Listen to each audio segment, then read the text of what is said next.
changamoto inayokuja kwenye maisha yako ni fursa. Nasema ni fursa.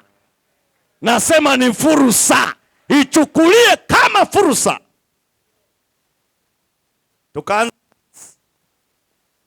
Tukaanza mikesha. Tukaanza maombi. Nikaanza kwenda kila mahali. Nikiwa nimekaa, nikaona kuna injili inayohubiriwa. Watu wanaogopa korona. Na mimi Mungu ameshasema na mimi, hii korona ina sauti yangu ndani. Watu wameasi. Unavyoona wananawa, kitendo cha kunawa ni kwamba watu wanahitaji kusafishwa. Wanahitaji kusafishwa, sio maji ya madumu, ni mito iliyo hai, inapaswa itoke ndani yao, na hiyo mito ni Roho Mtakatifu mwenyewe. Si tukaendelea kuwasha moto. Jamani, Bwana apewe sifa sana. Nikamwambia mzee wangu wa kanisa, nasikia kuwaka. Halafu kwa sababu watu wakuu ndo walikuwa wanakufa sana, watu wenye vyeo, nikamwambia hebu ni drive. Tunaenda wapi? Nikamwambia nasikia kumhubiria mkuu wa kituo cha Usaliva habari za Yesu na namna atakavyopona korona. Akasema unasemaje? Hebu twende. Polisi. Ukakuta Belia. Wakaniuliza unataka nini? Nikawaambia ninamtaka mkuu wa kituo. Una appointment? Nikawaambia yani sina appointment, lakini nilicho nacho lazima akipata. Wakaenda kumuita. Akaja na yeye anataka aongelee mbali. Nikamwambia unajua ujumbe nilionao sio wa wewe kuongea na mimi mbali. Nina ujumbe muhimu sana unaokuhusu wewe. Kama unatoka uje tukae, hamna shida. Kama utaki tukaa ofisini, lakini nina ujumbe kwa... Akasema basi njoo ofisini.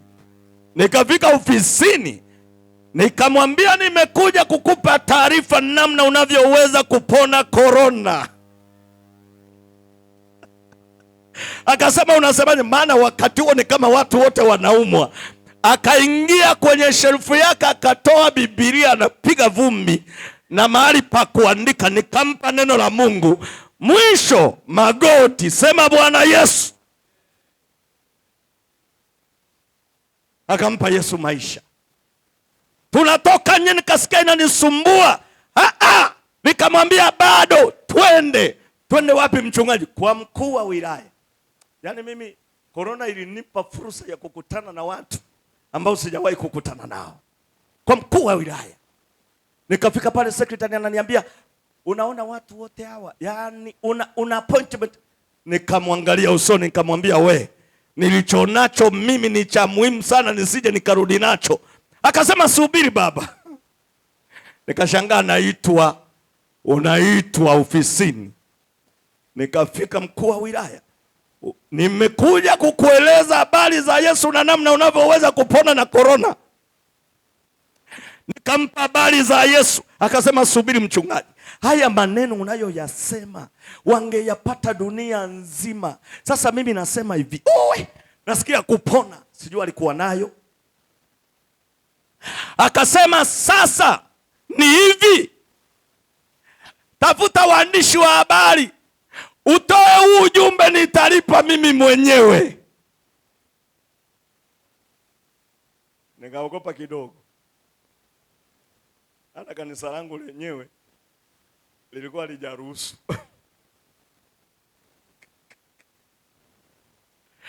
Na kuambia nikatoka hapo, mikoa yote nimezunguka, na mahali popote nilipoingia watu walipona.